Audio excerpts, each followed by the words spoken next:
Hello दोस्तों, आप सभी लोगों का गौरव मैथ्स स्टडी में स्वागत है। तो आज हम पढ़ने वाले हैं समद्विबाहु त्रिभुज का क्षेत्रफल हीरोन के सूत्र से।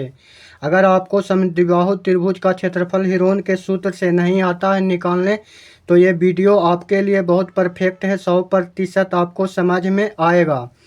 और वीडियो को आप पूरा देखिएगा। वीडियो अगर आप पूरा नहीं देखिएगा तो आपको अच्छा तरह से नहीं समझ में आएगा।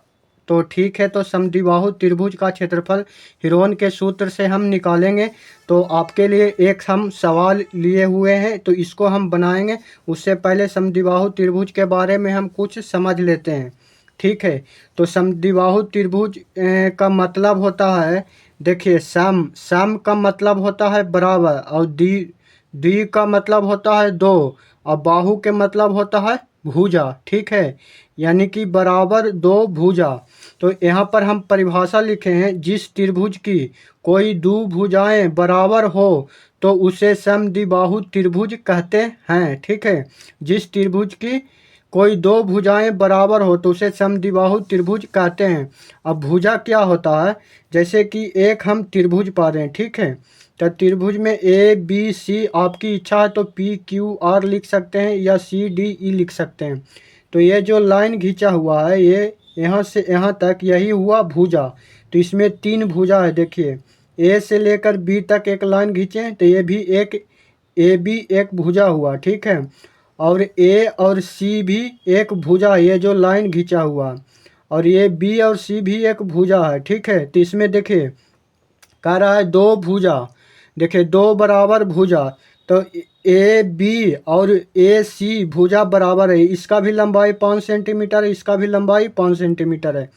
लेकिन इसका जो बी और सी का भुजा है, इसका जो लंबाई है 8 सेंटीमीटर। यानी कि तीन भुजा में दो भुजा आपको दिया रहेगा समान, एक भुजा रहेगा असमान।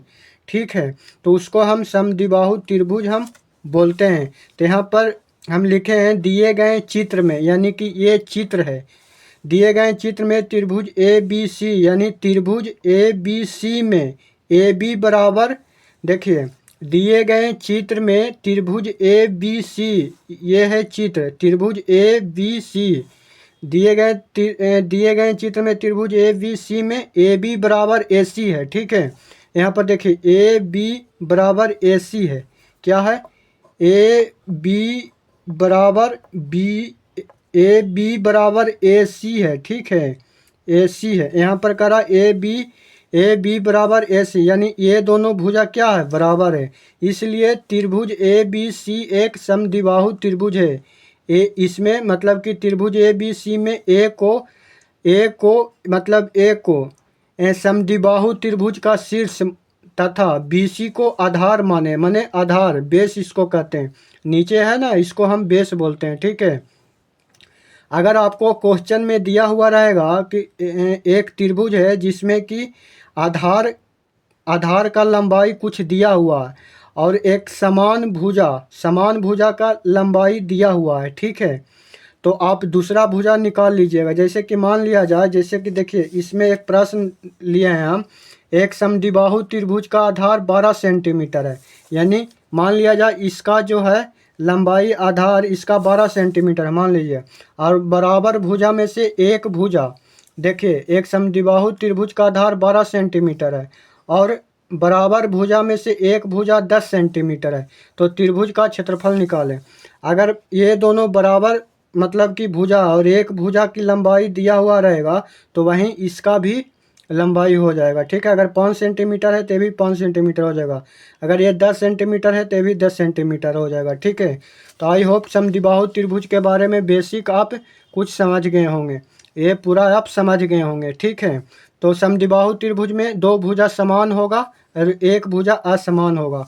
ठीक है, तो आइए अब आपको हम हीरोन के सूत्र से त्रिभुज का क्षेत्रफल निकालेंगे। उसके लिए कुछ फार्मूला है। ठीक है, त्रिभुज का क्षेत्रफल बराबर होता है अंडर रूट एस कोष्टक एस माइनस ए और एस माइनस बी और एस माइनस सी।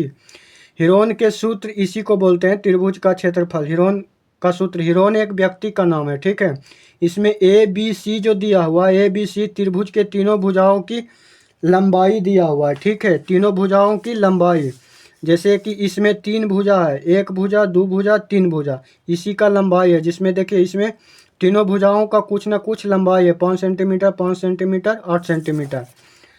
और एस को बोलते हैं हम अर्ध परिमाप, ठीक है। एस बराबर फार्मूला होता है ए प्लस बी प्लस सी अपॉन 2, ठीक है। तो आइए हम इसको बनाते हैं। एक प्रश्न लिए हैं, ठीक है, इसको हम बनाते हैं। इसको हम कैसे बनाएंगे जो, ठीक है, इसको हम देखते हैं। तो पहले हम एक प्रश्न में कह रहा एक समद्विबाहु त्रिभुज का आधार 12 सेंटीमीटर है और बराबर भुजाओं में से एक भुजा 10 सेंटीमीटर है, तो त्रिभुज का क्षेत्रफल निकाल लें। तो यहाँ पर हम एक त्रिभुज पार लेंगे, एक छोटा सा त्रिभुज पार लेंगे, ठीक है।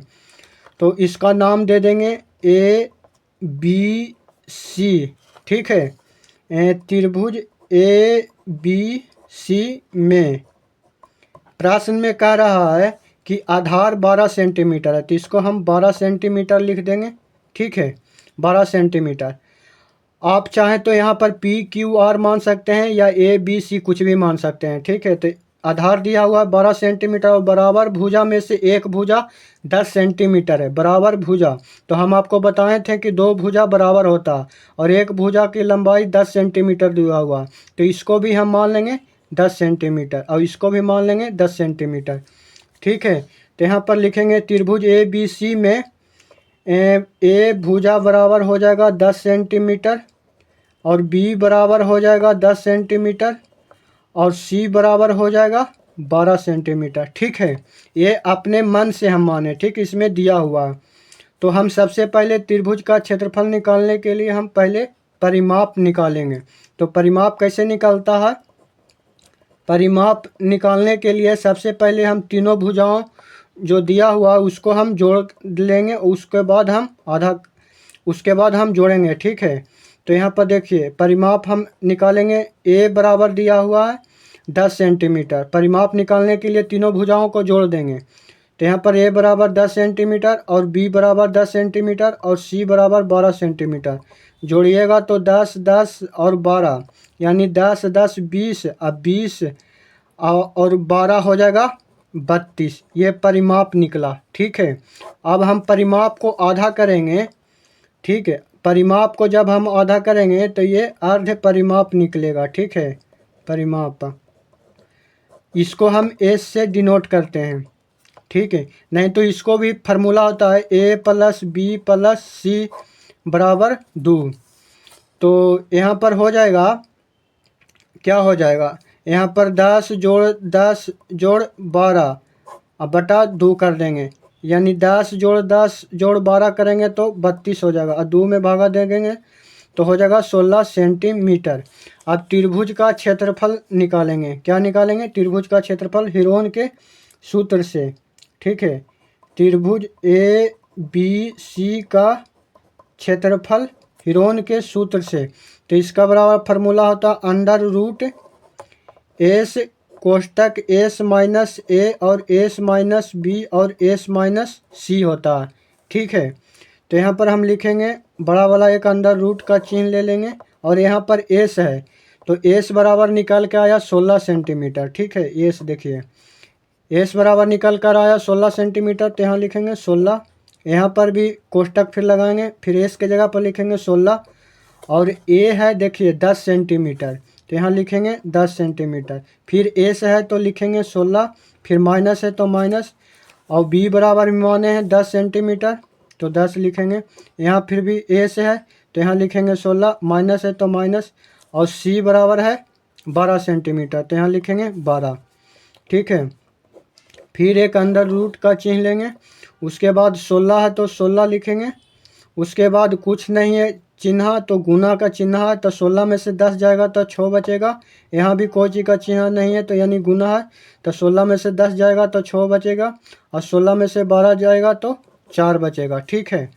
अब इसको क्या करना है, अंडर रूट ऐसे लिखना है, फिर से एक चिन्ह देना है, फिर 16 को हमको गुणनखंड बनाना है, ठीक है। ऐसे करेंगे, ठीक है। तो ये 2 मरतबे लगेगा, फिर यहाँ पर 8 उतरेगा, फिर 2 मरतबे, फिर यहाँ 4, फिर 2 मरतबे, फिर 2, फिर 2, फिर 1, यानी कि 2 को हम 4 बार लिखेंगे तो 16 आ जाएगा। 2 को हम 4 बार लिखेंगे, ठीक है। ये लिखें, ये सब लिखें, ठीक है। तो देखिए 2 दूनी 4 दूनी 8 दूनी 16, ये 16 का काम खत्म हो गया। अब आ गया 6, तो 6 को भी हम ऐसे लिखेंगे, 2 मरतबे लगेगा 3 उतरेगा यहाँ पर, फिर 1, यानी 6 को हम 2 गुना 3 लिख सकते हैं। इस 6 को भी हम 2 गुना 3 लिख सकते हैं। फिर 4 को हम 2 गुना 2 करेंगे, ठीक है। इसी प्रकार आप कीजिएगा टोटल को। तो 16 को हम 4 बार लिखेंगे तो हो जाएगा। और फिर 6 को 2 गुने 3 लिखेंगे, फिर 6 है तो 2 गुने 3 लिखेंगे, फिर 4 है तो 2 गुने 2 लिखेंगे। उसके बाद क्या करेंगे हम, अंदर रूट के अंदर, समझे ना, अंदर रूट है, जितना भी नंबर दिया रहेगा अगर वो 2 बार लिखा हुआ है तो रूट के बाहर निकलेगा तो 1 बार हम उसको लिखेंगे।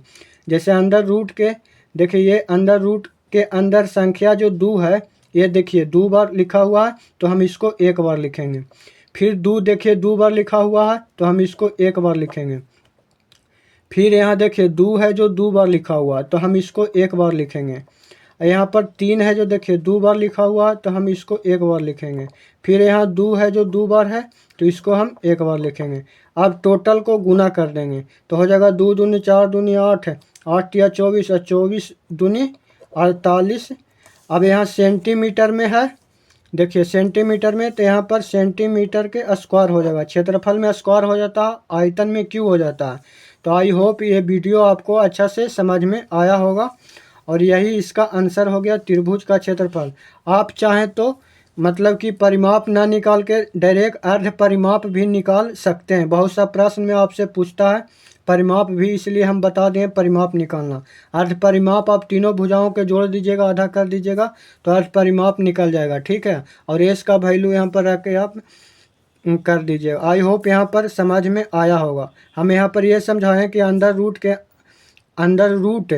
के अंदर जितना भी संख्या अगर 2 बार लिखा रहेगा तो उसको हम 1 बार लिखेंगे।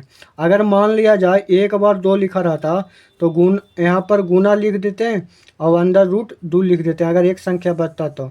अगर आप पार्ट 1 वीडियो नहीं देखे हैं तो ये देख लीजिए और प्ले लिस्ट में जाके आप देख सकते हैं, ठीक है। अगर पार्ट 1 नहीं देखें तो ये जो लिंक दिया हुआ इस पर आप जाके क्लिक कर लीजिए तो अच्छा से समझ में आ जाएगा। पार्ट 1 जरूर देखिएगा और समद्विबाहु त्रिभुज के बारे में जो हम बताए हैं आप याद कर लीजिए।